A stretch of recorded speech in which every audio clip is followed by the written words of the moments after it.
శ్రీమాత్రే నమః శ్రీ గురుభ్యో నమః హరి ఓం. ఈరోజు విషయం భీష్మ ఏకాదశి. అసలు భీష్మ ఏకాదశి ఎందుకు వచ్చింది ఈ పేరు? నిజంగా భీష్ముల వారు ఈ ఏకాదశి రోజునే తన యొక్క శరీరాన్ని విడిచిపెట్టడం జరిగిందా అనేది తెలుసుకుందాం. ఈ భీష్మ ఏకాదశి రోజు చేయవలసినటువంటి కార్యక్రమాలు ఏమిటి అనేది కూడా తెలుసుకుందాం. ఈ భీష్మ ఏకాదశి వాస్తవానికి భీష్ముల వారు మాఘ శుద్ధ అష్టమి రోజున తమ యొక్క దేహాన్ని చాలించడం జరిగింది. తదనంతరం వచ్చినటువంటి ఏకాదశి కాబట్టి భీష్మ ఏకాదశి అని పిలుచుకుంటున్నాం. ఈ ఏకాదశికి ఇంకా పేర్లు ఉన్నాయి. మహాఫల ఏకాదశి, జయ ఏకాదశి అని.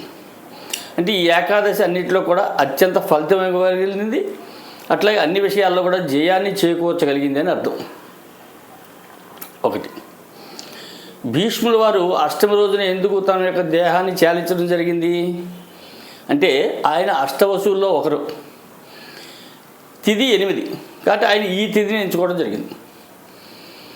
మహాభారత యుద్ధం అయిపోయిన తర్వాత 58 రోజుల పాటు అంపశయ్య మీద ఉన్నారు ఆయన.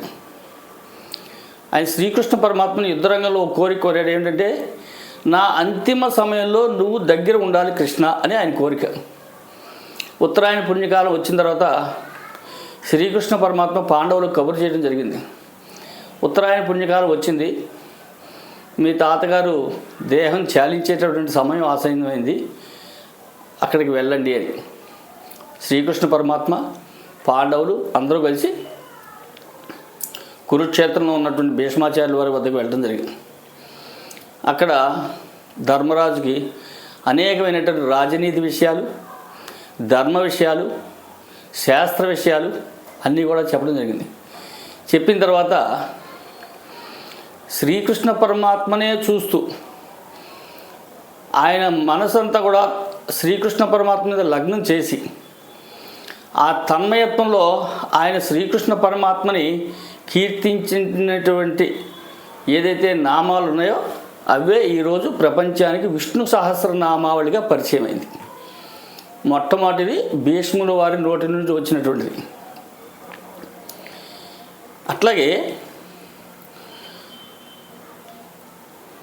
ఈ ఏకాదశి రోజున విష్ణు సహస్రనామం పారాయణ చేసి ఆ విష్ణుమూర్తికి నైవేద్యం పెట్టి గోక్షేరంతో పాయసం చేసి నైవేద్యం పెట్టి విష్ణు సహస్రనామం పారాయణ చేసి పూర్తి చేసుకున్నట్టు ఇంకా చాలా విశేషమైనటువంటి ఫలితాన్ని ఇస్తుంది. నిత్యం పారాయణ చేయడం ఒక ఎత్తు, ఈ భీష్మ ఏకాదశి రోజున విష్ణు సహస్రనామం పారాయణ చేయడం ఒక ఎత్తు. అట్లాగే ఈ భీష్మ ఏకాదశికి భీష్మ పంచక వ్రతం అని కూడా ఉంటుంది. యాక్చువల్గా ఇది భీష్మ అష్టమి, నవమి, దశమి, ఏకాదశి, ద్వాదశి, ఇది 5 రోజులు చేసేటటువంటి వ్రతం. ఈ 5 రోజులు కూడా భీష్ముల వారికి తర్పణాలు వదలటం జరుగుతుంది. ఉపవాసాలుండి భీష్ముల వారికి తర్పణాలు వదలటం జరుగుతుంది. ఎందుకంటే ఆయన మహాశౌర్యవంతుడు, మహాజ్ఞాని, మహావిద్వత్తు కలిగినటువంటి వాడు, ప్రపంచానికి మార్గదర్శనం చేసినటువంటి వాడు, రాజ్యకాంక్ష లేనటువంటి వాడు, రాజ్య సంరక్షణగా జీవించినటువంటి వాడు. ఆయనకి సంతానం లేదు, వివాహం కాలేదు, సంతానం లేదు కాబట్టి ఆయన పుత్రులుగా మనంతా కూడా ఆయనకి తర్పణాలు వదలసినటువంటి అవసరం ఉంది. అట్లాగే ఈ 5 రోజులు కూడా తర్పణాలు వదిలి ఆయన పేర ఉదయం, మధ్యాహ్నం, సాయంత్రం కూడా తర్పణాలు వదిలి ద్వాదశి రోజున ఒక 11 మందికో, 5గురికో, 7గురికో, 9 మందికో మన శక్తి అనుసారంగా బ్రాహ్మణ సమారాధన చేయవలసినటువంటి అవసరం ఉంది. అట్లాగే ఈ విష్ణు సహస్రనామ పారాయణ చేయగలిగినటువంటి వాళ్ళు ఉంటారు, చేయలేనటువంటి వాళ్ళు ఉంటారు. అటువంటి వాళ్ళ కోసం ఈ విష్ణు సహస్రనామ పారాయణలో ఒక శ్లోకం ఉంది. శ్రీరామ రామ రామేతి రమే మనోరమే సహస్రనామ తత్తుల్యం రామనామ వరాననే కనీసం ఈ శ్లోకాన్ని 3 సార్లైనా పారాయణ చేయగలిగితే విష్ణు సహస్రనామ పారాయణ చేసినటువంటి ఫలితం లభిస్తుంది. అట్లాగే శ్రీ మహావిష్ణువు యొక్క అనుగ్రహం సంపూర్ణంగా కలిగి మనకు ఆయుర్దాయం, ఆరోగ్యం, యశస్సు, కీర్తి ప్రతిష్టలను కూడా ఇవ్వగలిగినటువంటిది. దీనికి ముందు చెప్పుకున్న జయ ఏకాదశి అని అంటే మనం చేసేటటువంటి పనులు అన్నిటి ఎందుకు కూడా జయాన్ని కలిగించేటటువంటిది జయ ఏకాదశి అంటే. అట్లాగే చాలామందికి ఒక డౌట్ ఏంటంటే ఈ తర్పణాలు వదలటం అంటే తల్లిదండ్రులు ఉన్నటువంటి వాళ్ళు ఈ తర్పణాలు వదలడానికి మామూలుగా పితృకార్యాల్లో తర్పణాలు వదలడానికి అర్హత ఉండదు. ఇది శాస్త్రవచనం.